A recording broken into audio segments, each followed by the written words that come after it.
naturak agintzen duen erritmoan, eta bizitza modernoak eragiten dien zalapartaren tentsioan. Oin bat landa eremuan, eta bestea asfaltoan dutela. Bi munduren arteko dikotomia horretan daude, Ainhoa Aurien Telletxe idazlearen, Ehunzaldi Trostan eleberriaren pertsonaiak. Ainhoa, lehenengo ipuin liburua? Bai, alan da. Liburu bezala argitaratutako lehenengo ipuin sorta, naiz eta aurretik ipuin batzuk argitaratzeko aukera edukidodan, bai udalbiltzako geuretik sortuak bekarekin, eta baita buktegin eskariz.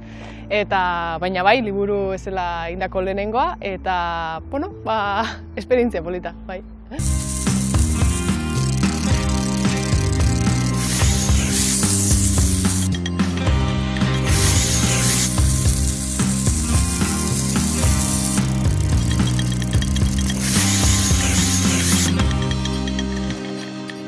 Aurretik saiakera bat idatzitakoa, ez da arrotza zuretzat, erabideetan ere kolaboratu duzu, ez da arrotza idazketaren kontu hau, baina esan dugu, beka bati esker eta ipuinak bultzatzeko sortutako Ignacio Aldekoa bekari esker, ondu duzun liburua izan da, eta lehenengo aldiz, esan duguna, fikzioan murgilduta, errealitatetik asko izango duen arren, liburuak. Bai, zerk ez dauka errealitatetik ez, eta fikzioa bezinbestean oinarritzen da errealitatean. Eta, niretzat izan da fikzioa lako babesgune moduko bat, errealitatean ikusi eta pentsatu eta bizi izan ditudan gauzak ekartzeko, ezta? Eta horiek kontatzeko leku bat izan da fikzioa. Eta aipatu duzu bekari esker eta oso ondo ekarreta esker hori, ze egia da, eman didala denbora muga bat, nik oso ondo funtzionatzen dut, denbora epeekin eta gero eman dit argitaratzeko aukera ere. Ze azal. Bai. Berezi. Berezi, deigarri. Bai, bat ematek ez du jakingo zer den hau, agian. Askok esan didate hori. Ez dut inoiz ikusi olako bat. Eta, esango nuke azala badela oso, azierto haundi bat, Irune Izquierdok egin du, eta esango nuke liburua sintetizatu egiten duela. Ageri direlako ez, bi elementu ageri direlako, bai baserriko berezkoa den elementu bat, eta kasi baserrian bakarrik dagoena. Eta atzean, nabaritzen dira olako argi edo, hiria izan daiteken zerbait, orduan uste dut, badela estetikoki oso ederra den portada bat, eta gero badela, liburuari ere, leiala den azal bat. Txirikordatuta. Bai, txirikordatuta. Datorren tramankulo bat liburuan piezak ere horrela joango dira. Bai, alkarri lotuta datoz piezak, baina, txirikordan bezala ez alkarri lotuta, baina aldi berean alkarren ganako independiente edo, gutxienez interdependiente, ez da? Alkarren beharrakin, baina ez alkarren ganako dependiente, eta bai, azalean agertzen den txirikorda hori bezala, liburuan ere bai personajeak, bai giroak, bai kontatzen diren gauzak, badatoz elkarrekin, uste dut, osatzen dutela olako unibertso propio bat, eta irakurlea sartzen denez, unibertso horretan eta bilatzen dituen bere txirikorda propioak. Filosofia eta antropologia ikasketak zuk, euskal kultura eta sorkuntzarekin lotutako lanetan murgilduta, izan dugu, telebistan bat egiteko aukera, Bizkaiko bertso finalien batera egoteko aukera izan genuen bebai, bestelako zereginetan sartuta, liburua idazten, baina gero hau dana oso lotuta dago, ezta? Kosmos handi bat hau dana. Bai, azkenean bizitza da, ez? Lehen aipatzen zen duzu gu garela, eta uste dut, ni naizen horrek ere ematen diola liburuari, eta hortik idatzi dudala, nire kokapen horretatik, eta nire kokapena momentu horretan bada, zer ikasi dudan, zer bizi izan dudan, zertan aritzen naizen, eta ze pentsamenduk, ze bizimoduk inguratzen hauten, eta guzti hori fikziora ekarrita, pixkat, nahi izan ditut gauza batzuk, esan? Inguruan lagun asko bebai, eta euretako bat gonbidatu duzu gaur elkarrizketara nor batuko zaigu? Raquel Pardo, bastandarra, lagun mina, lagun oso eharra, elkarrekin bizi izan ginen Donostian, eta ordutik gure laguntasun eder honekin jarraitzen dugu, eta batez ere esango nuke badugula literaturan ere aurkitzen dugula olako... Bera ere sortzailea? Bai, bera ere poeta, eta esango nuke poeta ez zaitu gustatzen esentzialismoa, baina holako esentzia bat badaukala poetarena, liburu badauka argitaratuta, eta bueno, esango nuke bai literaturan topatzen dugula elkarrekin egoteko leku bat, baina gero bizitzan, batez ere bizitzan topatzen dugula elkarrekin, bueno, bizitzeko leku bat. Mundu bien artean ibiltzeak nekatzen badu ere, harro dago Irene, baduelako mundu bakoitzean nork babestu.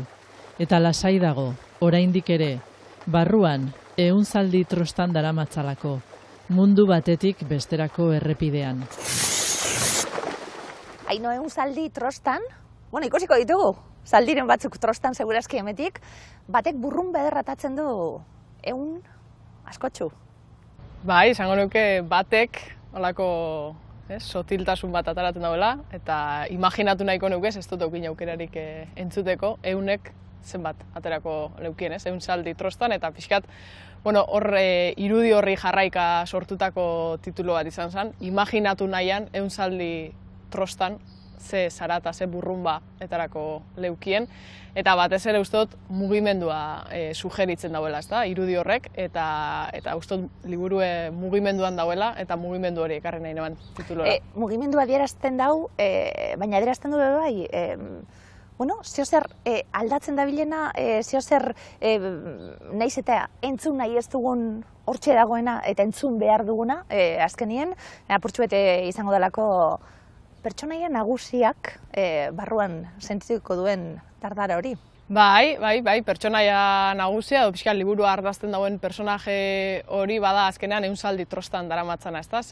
Tituluan 100 zaldi agertzen dira, baina gero ez dauz barruan 100 zaldi bezala, baina bueno, badau metafora bezala, ez da? Eta ekarri nahi neban irudi hori, barzalako pixkat norbere barruan sentitzen den barne bulkada, barne indar edo bizitzarako indar hori adierazteko, eta batez ere liburu guztia ardazten dauen Irene personajeak zelan barruan dauzkan 100 zaldi trostan, ez da, bere barruko mugimendu vital hori irudikatzen.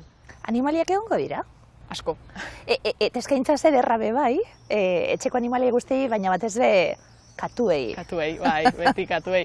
Bai, nik uste dut animaliak badirela, bueno, begiratu ezkero asko erakusten duten edo asko demostratzen duten izaki batzuk, eta ni animaliengandik gertu bizi naiz, eta batez ere, bueno, katuak iruditzen zaizkitolako ikaskuntza konstante bat ematen duten animalia batzuk, eta hain zuzen ere, bueno, liburuare badabil, ez da, joan etorrian bidean dabil, eta badirudik katuak ere beti dabiltzala joan eta etorrian, baina beti badakitela nora itzuli.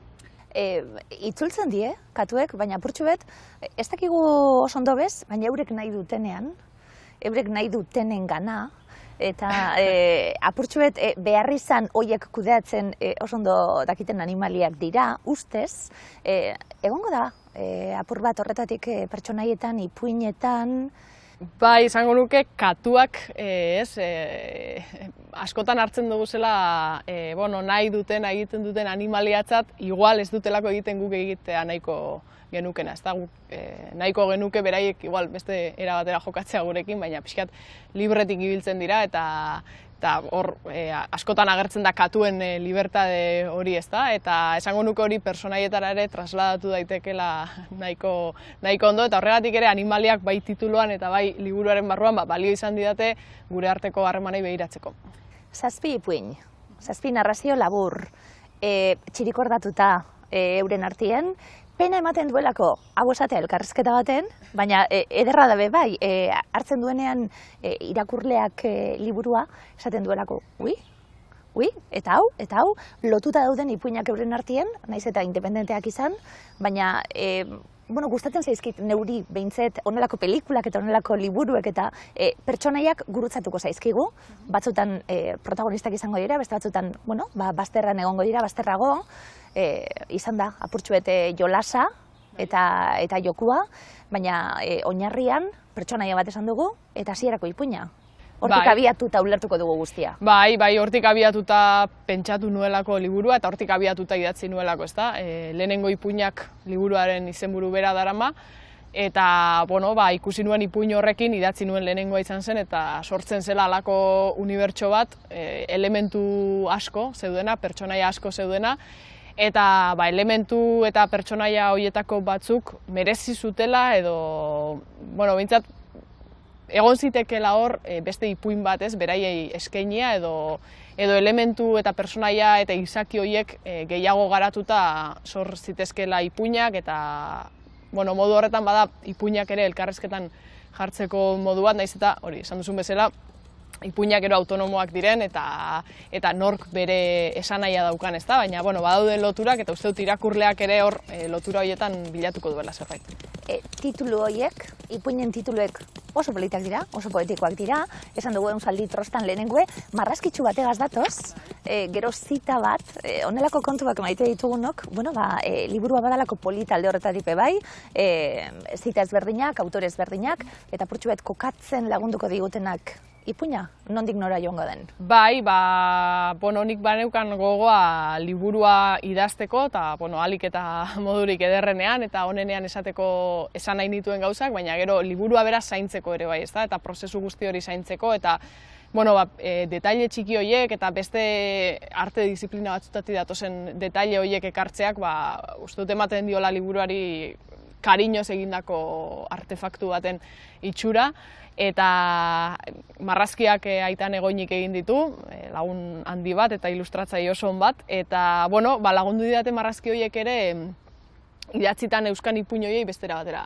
begiratzen, ezta? Azkenean badelako beste hizkuntza bat ere ilustrazioarena, orduan, bueno, pixkat horrekin ere jolastu nahi izan dut, eta gero bai, ipuin bakoitzaren hasieran aipu badago, gehienetan kantu bat dena, eta, bueno, pixka soinu banda moduko bat osatzen du liburuak, ez da, baduka, ipuin bakoitza baduka kantu bat, ez bereziki edo ez beti ipuinarekin lotura estua daukana, baina bai nik idazteko prozesuan, bueno, buruan izan dudan olako leitmotiv bat, edo zerbait hor soinu banda bat izan dudan atzean, eta ekarri nahi nuen hori bai aitortza egiteko, eta bueno, bide batez irakurleari ere, irakurtzen ari den bitartean soinu banda hori entzutera gonbidatzeko.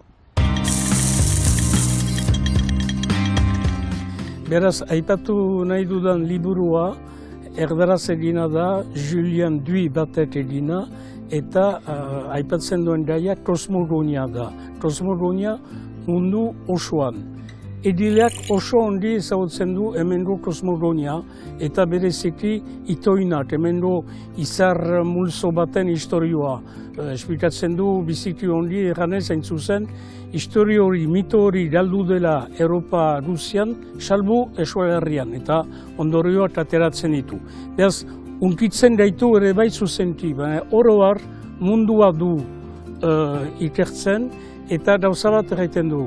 Zergatik ote badira mitoak mundu guziak, antza dutenak, baina desberdintasun batzuekin. Ez luzatzeko bat kontatzen du Polifemo. Badakizue begi bakarra dela ziklopo bat, Tartalo deitzen da, eta Ulis eskapatzen da, bere arpetik, zera marroan azpitik, aharian azpitik lotuta. Nik enuen sekulan ikusi. Lotura egiten ditu, eta nuzez alde horretatik naiz mundu osoak zenduen, erakusten du dure mitoak ez dira guztiz aparte, errotua dira hemen, bana badituztela kideak onduan, ez kaskunean munduan zehar, eta ene ustez guretako pizgarria da liburua eta gomendatzen dizuet liburua. Lob Kosmogoni Julien Duy. Kontraste asko egongo dira, lekuoen garrantzia, espazioen garrantzia noiz gertatzen dien geuzek, esan duguna, nola gauden danok alkar lotuta, gure inguruen lanien dabilena, datorrena, doana, baina argi geratzen dabe bai, Ainhoa, dan ez dela zuri edo baltza. Ez, edo izan arren, eta hori esaltzen diguten arren, edo hori sentitzen dugun arren, bagarrela kapaz, bai, ezta? Hor erdibide batzuk bilatzeko. Asko agertzen dira, biko asko agertzen dira, edo askotan antonimo bezala ulertzen diren gauzak agertzen dira, eta pixkat nahi dituen elkarrizketan jarri, edo gutxienez, lubakien artean erdibidean gelditzen den lur horretan ere, abertze, ze pasatu hasieratik bertatik, hasierako eszena Amaiaren inguruan, animaliak eta gizakiak, baserria, hiria, gizonak, emakumeak, dinot, hasieratik hasten zara, zenbat kontraste hemen. Bai, eta kontraste horietan bilatu nahi izan dut elkarrizketa bat, ez? Ez beti, ez dena beti emankorra izango, edo ez dena beti posible izango, edo ez dena beti berdina izango, baina, saiakera bat egotea, ea ze dialektika topatu aldiren batzuen eta besteen artean, eta askotan gu ere alde batean eta bestean egon gaitezkela aldi berean, eta pixkat ipuinak txirikordatzearen ari hori da, ze pertsonaiak ipuinetan batzutan errepikatu egiten dira, eta batzuetan badaude posizio batean, eta bestean badaude beste posizio batean, eta pixkat bizitzaren edo gure arteko harremanetan ere hori ekartzeko gogoan neukan, nola batzutan egon gaitezken bi eta ez bi, igual bi baino gehiago ere izan aldira, baina alde askotan eta ea nola elkarrizketan jartzen diren alde horiek. Baina zer eragin duten guregan? Bai,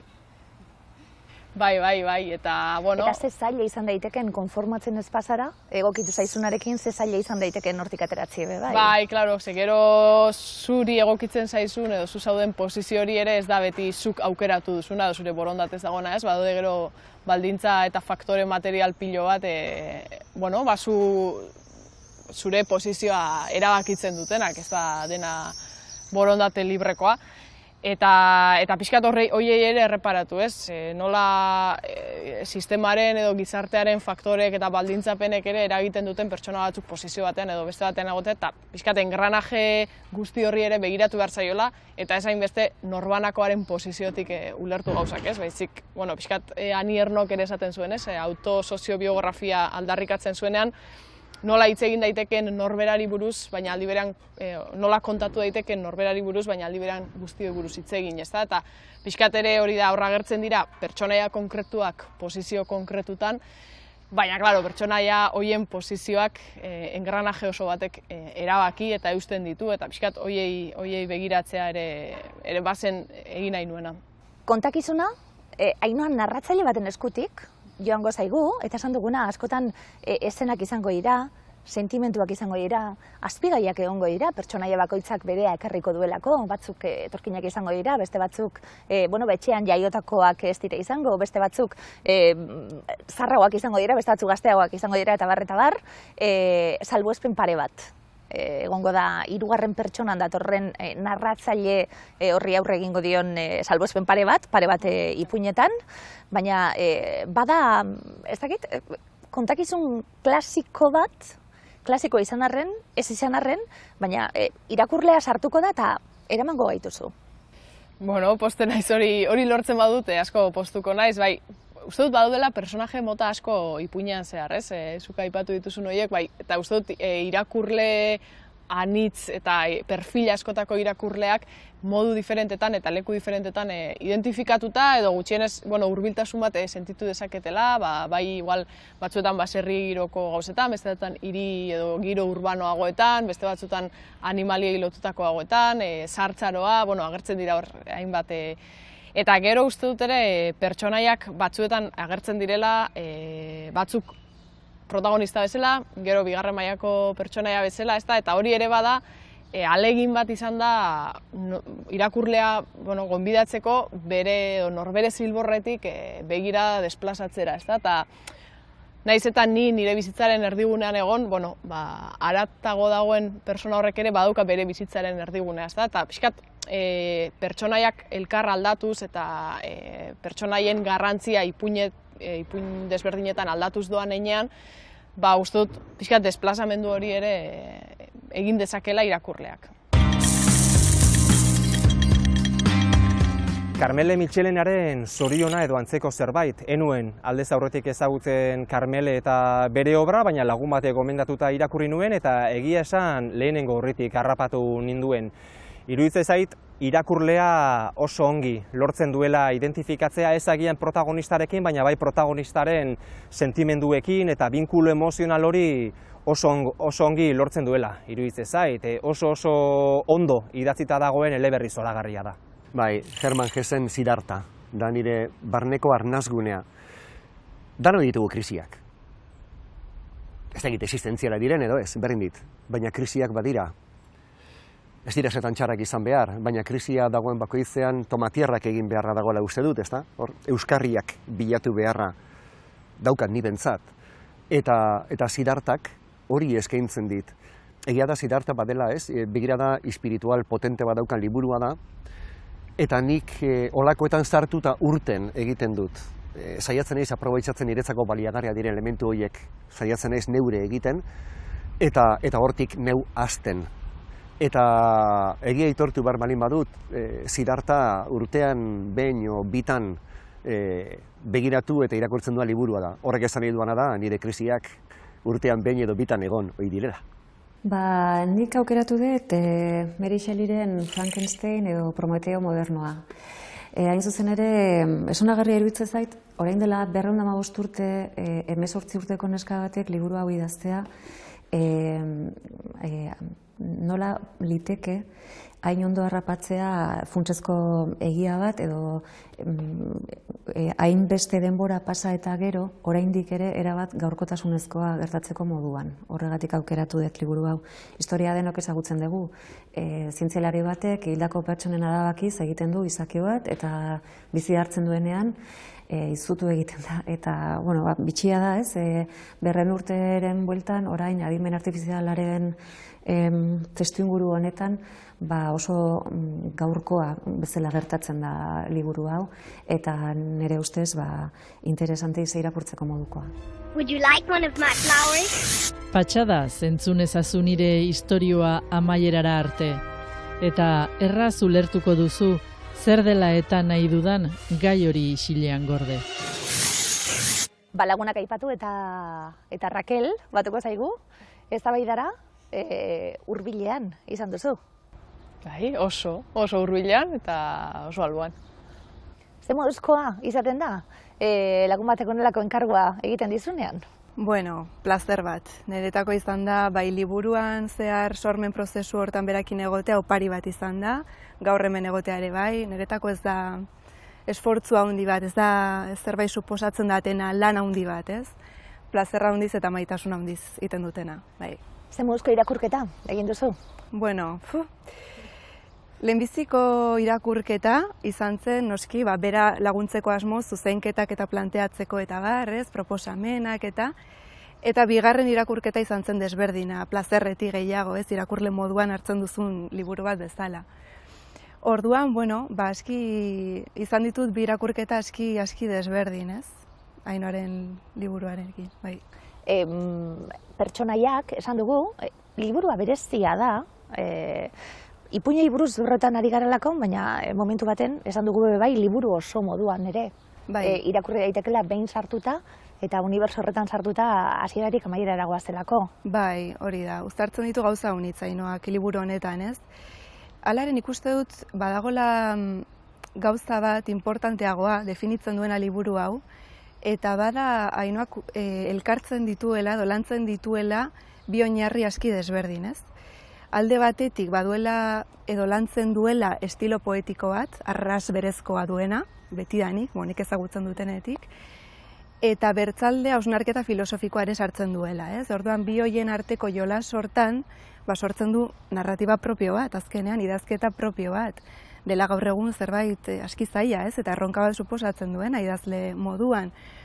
Orduan, honen bitartez, gainera modu inteligentean egiten duena,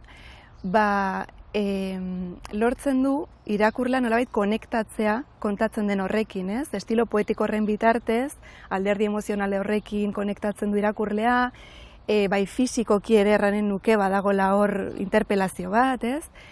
Eta gero, horren lerroien artean, batean agertzen da hausnarketa filosofiko hori, ez? Eta, klaro, behin harrapatuta zaudenean historia horren barnean, ezin zara atzera ganez, eta eskatzen du irakurlearen partetik nolabaiteko konpromezu bat. Erranduten interpelazio hori badelako nolabait interpelazio kolektibo bat, badela politikoa ere bai. Eta orduan, klaro, jolas hori niretako bikaina da. Gogoeta oso gaur egungoak, tarteka, oso gaur egungo hizkuntzarekin eta betiko gogoetak sortzelan batek, hori musikari batekin hizketan orain 2 hamarka da, esan zidan, sortzelan guztiak eta kanta guztiak dira 3 gauzari buruz. Bizitza, heriotza eta maitasuna agertuko da bai. Horrek jarraitzen du horrela izaten, hori zoragarria da, bizitza, heriotza eta maitasunari buruz ari garelako une oro, gehu bai gure bizitzetan, baina zenbat aldatu dan kontua, Ainhoa eta badauka gaurkotasun horretatik, eta badakit, suposatzen dut, nahita egindako ariketa bat izan dela. Bai, neuzkan, esan nahi dituen gauza batzuk, eta esango nuke, Rakelek esan duen bezala, badaudela liburuan pentsamendu pildora pilo bat, eta izan dela fikzioa guzti horiek esateko tresna bat, edo ez? Eman didala leku bat, pertsonaiak, giro, animalia, historio konkretu batzuk sortzeko, fikzioaren babespean, edo, fikzioak ematen duen edadura horretan, esateko nituen horiek esateko, eta esateko neuzkan horien artean daude bai filosofiari edo hausnarketari lotutako gauzak, eta esango nuke daudela pentsamendu pildorak sakabanatuta eta gaurkotasunezkoak ezinbestean kokapen horretatik ere idatzi dudalako, ez? Bagabiltz zentro eta ertzei buruz, berbetan azken aldian, bagabiltz begirada bakarrak hausteko saiakeretan azken aldian, horretatik asko dago, badauka, pentsamendu feminista tipe asko liburuak.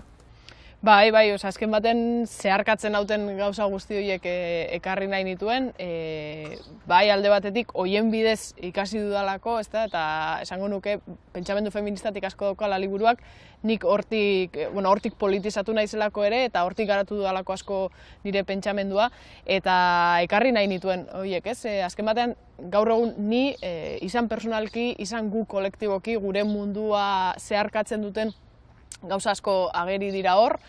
Esango nuke badagoela ere aipu bat edo, ekartzen nuen gogoetetako bat bazen nola kudeatuko dugun eskuartean darabilgun ankerkeria, eta batzuetan beti kanpora begira jartzera edo baloia kanpora botatzera ohitzen gara, baina guk ere badarabilgula eskuartean zerbait eta horri ere heldu beharko diogula, ez? Eta pixkat hortik eraiki nahi nuen, eta uste dut pentsamendu feministak ere zerbait irakatsi badigu beste gauza askoren artean badela, gu ere implikatuta gaudela engranaje guzti horretan, eta norberak ere baduela ardura, erantzunkizuna, eta bai norberak individualki, eta horri ere kolektiboki erantzun behar diogula, eta pixkat pentsamendu horiek ekarri nahi dituen. Noizbait jaio zen norbait eta hilko dena. Arriskuaren poetika, eta helduei kritika egiteko poetika bat. 10 urteko pirata bat, munduari eta sistemari aurre egiten. Irudia, eta gero badatoz hizkuntza eta argazkia. Haizearen jaioterria eta goxotasuna. Ezin dizut esan, bestela jakingo duzue. Ayusorekin batera El Corte Ingleseko makillaje sekzioan. Ezin zaitut atenditu, irakurtzen nabil. Muma klarak esan gu, bai, atzera begira, bizitzen ezin gara egon bez, batzutan tentazioa dagoen arren, atzera begira bizitzen egoteko, eta aurrera egin nahi badugu, orainean egin beharko dugu. Horrelako gogo eta potolo, baina askotan astuten zaiguna ere, topatuko dugu ipuin horretan esate baterako. Bai, ipuin hori bada gonbidapen bat orain aldian bizitzeko, ez da? Uste dut batzutan askotan astuta daukagula, eta Rakelekin ere hitz egin izan dut horri buruz, ez da? Zenbat begiratzen diogun iraganari eta guztiz importantea da, ez da? Eta hor badago iraganari begiratzeko lan bat, eta zenbat proiektatzen dugun etorkizunean, zenbat espekulatzen dugun etorkizunari buruz, eta hori ere egin behar da, ez da? Baina azken baten guzti hori bai iraganekoa pentsatu eta bai etorkizunekoa proiektatu orainalditik egiten duzu eta batzutan ahaztu egiten zaigula, ezta? Non gauden eta zertan ari garen eta hori dela, bizitza orain gertatzen dela. Izena eta izana badago asko, liburuan horretatik bai. Bai. Eta horrekin harremanduta harremanen mundu guztia, ez? Da pixkat Ainoaren gai nagusia, ez? Beti lantzen duena eta beti aipatzen duena eta bueno, bistan da, ez? Liburuan ere ipuin guztietan ageri da gai hori. Baina ageri da harremana norberarekin, baita familiarekin, inguruarekin, eta hor dauden dialektika horiekin, ez? Jartzen du zentroan harremana. Eta nire interesgarria iduritzen zait, ze hori ere gainditzen du, inkluso, ez? Eta jartzen gaitu parez pare bertze arazo batzuekin, adibidez lurrarekin lotuta dauden arazoekin.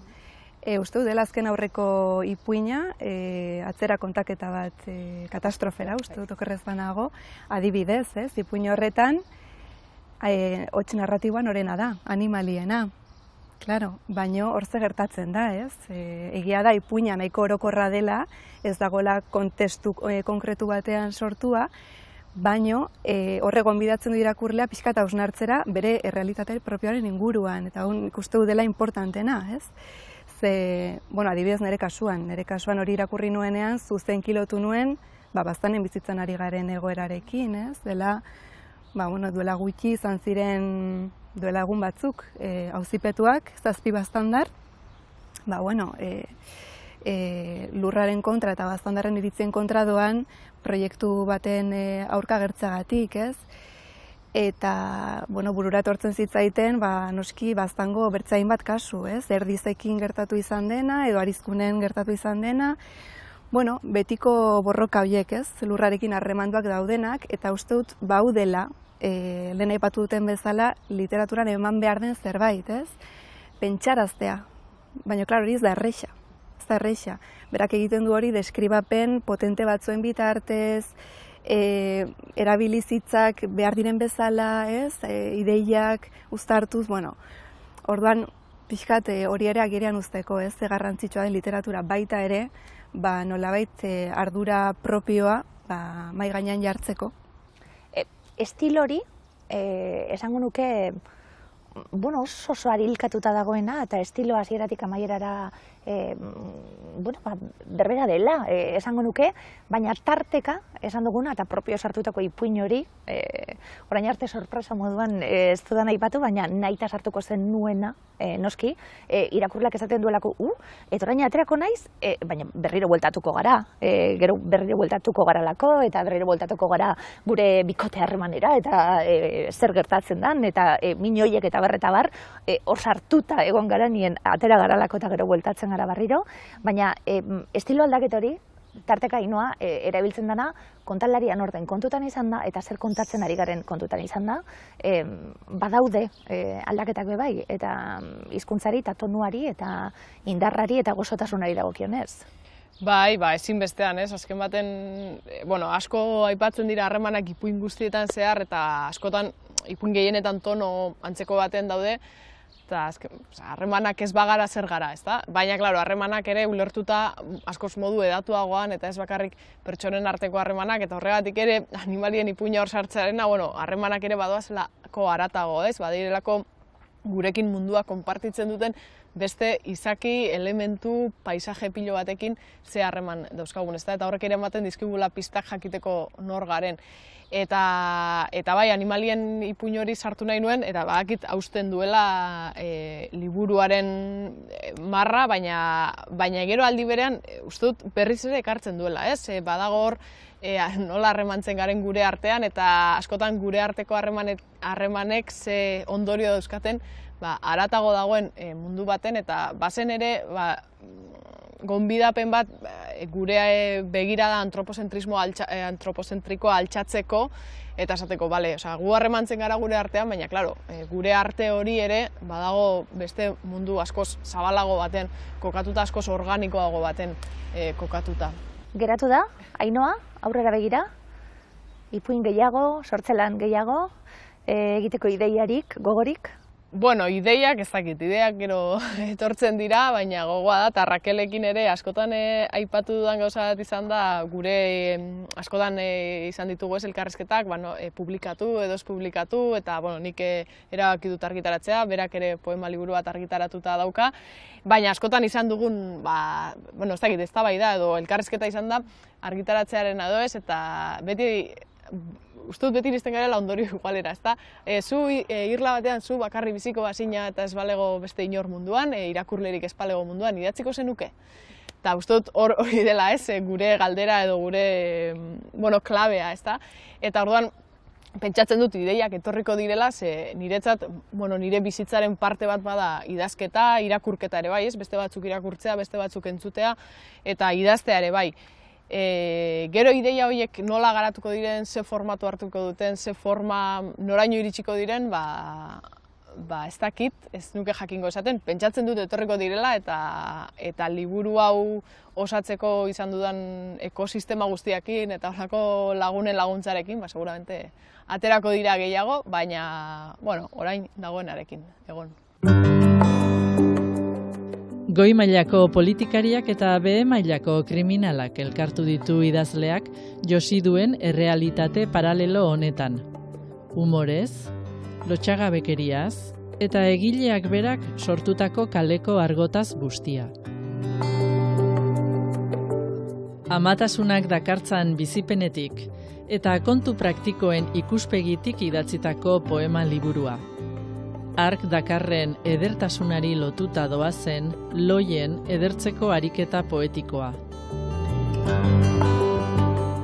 Mende oso batez familia baten agertoki izan den ostatuaren inguruan katramilatutako trama honetan, Espainiako Gerra Zibila, turistifikazioa eta etxe jabeen lukurreriak nahasten dira. Sentsazioa dut, batzuetan, elkar apenas entzuten dugun kultur sistema bat garela. Nahiko nuke asmatu, elkar irakurtzen, elkar idazten, elkar entzuten, elkar ikusten eta elkar ikutzen duten arteak egiten. Kuadrilismoaren logiketatik gure lagun arteak zabaldu eta kontra egin nahi diogun horri seinalatzen. Noizean behin isiltzea, besteari hitza emateko. Antolatzea, elkar zainduz, arriskutsuak garelako.